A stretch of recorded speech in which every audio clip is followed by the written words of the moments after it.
স্ত্রীকে তুই বলে সম্বোধন করবেন না। গালাগালি করা, মারামারি করা এটা তো দূরের কথা, স্ত্রীকে তুই বলেও সম্বোধন করবেন না। স্ত্রীকে ভালোবাসবেন, স্ত্রীকে যত্ন করবেন। একজন স্ত্রী সে তার বাবা বাড়ি থেকে সব কিছু ছেড়ে স্বামীর কাছে আসে শুধুমাত্র স্বামীর কাছে একটু ভালোবাসা পাওয়ার জন্য, স্বামীর কাছ থেকে একটু যত্ন পাওয়ার জন্য। কিন্তু কিছু স্বামী এমন আছে স্ত্রীর সাথে খারাপ ব্যবহার করে। মনে রাখবেন, স্ত্রীর সাথে কখনো খারাপ ব্যবহার করবেন না। স্ত্রী মনে কষ্ট দিয়ে আপনি কখনো আপনার মনের ভিতরে শান্তি আনতে পারবেন না। নবীজি সাল্লাল্লাহু আলাইহি সাল্লামের 11 জন স্ত্রী ছিল, তিনি কখনো কোনো স্ত্রীর উপরে আঘাত করেন নাই, তিনি কখনো কোনো স্ত্রীকে ধমক দিয়ে কথা বলেন নাই।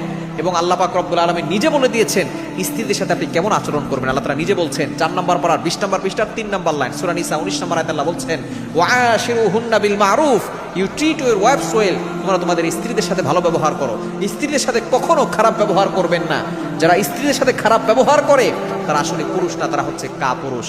স্ত্রীকে তুই বলে সম্বোধন করবেন না, স্ত্রীর সাথে সুন্দর আচরণ করবেন, স্ত্রীর পরিবারকে গালিগালাজ করবেন না। অনেক স্বামী আছে স্ত্রীর পরিবারকে গালাগালি করে, স্ত্রীর পরিবারের সাথে বাজে ব্যবহার করে। খবরদার, আপনার মাকে যদি কেউ গালি দেয় আপনার কষ্ট লাগে, তো আপনার স্ত্রী আপনার কাছে এসেছে তার মানে এই নয় যে সে তার মা বাবাকে ছেড়ে দিয়েছে। আপনার মা বাবাকে গালি দিলে যেমন কষ্ট লাগে, আপনার স্ত্রীর মা বাবাকে গালি দিলেও তেমন